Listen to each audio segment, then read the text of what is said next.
Hey everybody, it's Steve Van Tassel here again for Dynasty Owner.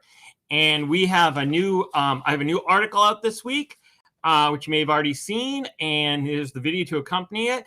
And before we get started, let me just say, smash that like button. We need to get as many likes as we can on these videos so we can continue to produce great Dynasty Owner content for you guys. So make sure you smash the like button and comment if you want on the comment section about what you think about this article in video. And today what we're going to talk about is we're going to talk about some players to pick up off the free agent auction. Now, for those of you who are familiar with Dynasty Owner, you know what the free agent auction is.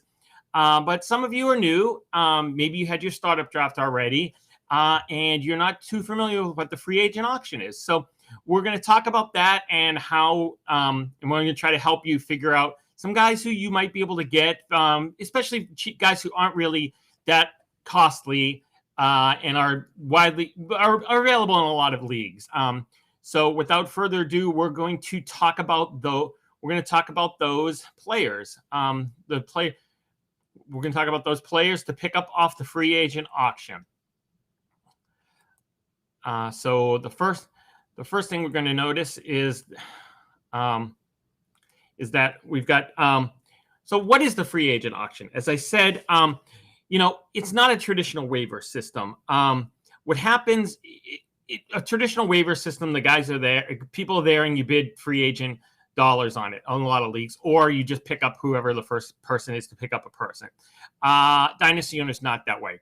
What happens is all players not on a roster are available, and Dynasty Owners bid on them using Dynasty dollars. That's the simplified version of it. If you want a little more complex version and to see how, things happen if two people bid on or bid the same amount, et cetera, go to the Dynasty Owner Constitution and you'll get more details there. It's on the how to play. It's in the how to play section on Dynasty Owner. But the basics of for the free agent auction, everybody drafts and you draft 25 players. But you've got a 30-man roster that you can fill. So what you can do after you fill out your roster, if you have salary cap room available, is that you can pick up players off the free agent auction. And the Dynasty Owner free agent auction is like 1,000 players. So, how are you going to find the most affordable players, the guys who are going to give you some production but not cost a lot of money, because most owners tend to spend up to near the salary cap in their draft. So here we're going to talk about that, and I'm going to explain. I've done this before, this video and this article. At the end of the 2019 season, I talked about 4 players who people should pick up at that point for their team, and who were very low salary and very highly owned. 2 of those players you might be familiar with. They're Myles Gaskin and Russell Gage. The other 2, not such great picks. They were Steven Sims and Foster Moreau. And then later in August, when Dynasty Owner decided to give everybody $2 million extra salary cap room for the season, I had a bunch of players that you should pick up with that extra $2 million. Only one of them was really a great suggestion, and that was Wayne Gallman. At the time, he was only 24% owned, but he ended up giving you almost 140 Dynasty Owner fantasy points for the season, for the 2020 season, when he stepped in to replace Saquon Barkley. So now it's time to figure out who is available right now if you need to fill out your practice squad with some players. So we've got 9 affordable and available players on the free agent auction, and we're going to be a little flexible. The salary is about $1 million. A couple of the guys are a little bit more. Most of them are a little bit less, but they're all around the $1 million level. And they've got to be available in 50% of leagues or more. So without further ado, here's 9 affordable and available players on free agent auctions. The first category is our backup quarterbacks to stash. And these aren't the sexiest guys around. Every team has a backup quarterback, and honestly, most teams use them at a certain point in the season. Last year, only 13 teams started the same quarterback for all season. That's only 40% of the teams. I mean, and a bunch of teams had 3 or more quarterbacks start. There were 6 of them. I mean, Cincinnati, Denver, Jacksonville, San Francisco, and Washington all started 3 quarterbacks. We're not going to count the Denver Week 12 incident when they started the wide receiver at quarterback. That doesn't count. And the Cowboys, they used 4. Though, if you remember, you had Dak Prescott start the season, and Andy Dalton came on. He got hurt, and they started Ben DiNucci, and then they went to Garrett Gilbert, and then Dalton came back. So you can see that your backup quarterback is going to play sometimes.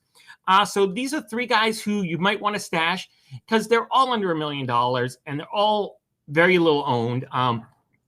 And I think they're somebody who you can hang on to and not have to worry too much. They're all on 1-year contracts too, which is good because they don't play. They're not going to take up too much of your room. And if you have to get rid of them for space, they're not going to cost you a lot. So the first guy here is Philip Walker. He's probably going to be the backup in Carolina. And I know that everybody's like, well, Sam Darnold's the starter. They're not going to go off of Sam Darnold. They paid a lot to get him. He's going to be their starter. He's their guy. That is very true. The other point that is also true is that Sam Darnold has missed 10 games over his 3 seasons in the NFL.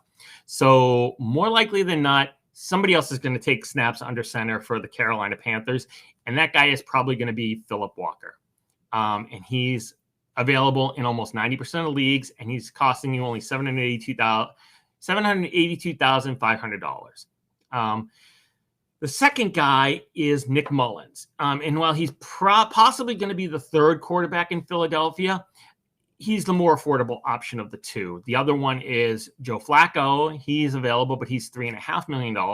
Whereas Nick Mullins, you can get him for just under $1 million. He's available in 91% of leagues. And at this point, Flacco's also available, but that's going to cost you $2.5 million more. So personally, I would rather have Nick Mullins if I wanted a backup Philadelphia quarterback. And the final guy on this list is Mason Rudolph. Just under $1 million this year. Next year, he's going to go up to $5 million in anticipation of being the Steelers quarterback in 2022. But Ben Roethlisberger's 39. Is he going to survive the whole season? I don't know. He's pretty tough, but it's a question. Who knows? So you might want to pick up Mason Rudolph to have as one of your quarterbacks. What? I finished level 5. Shane. Yes. You can't interrupt me. Now I have to start all over again. Sorry. I told you not to interrupt me.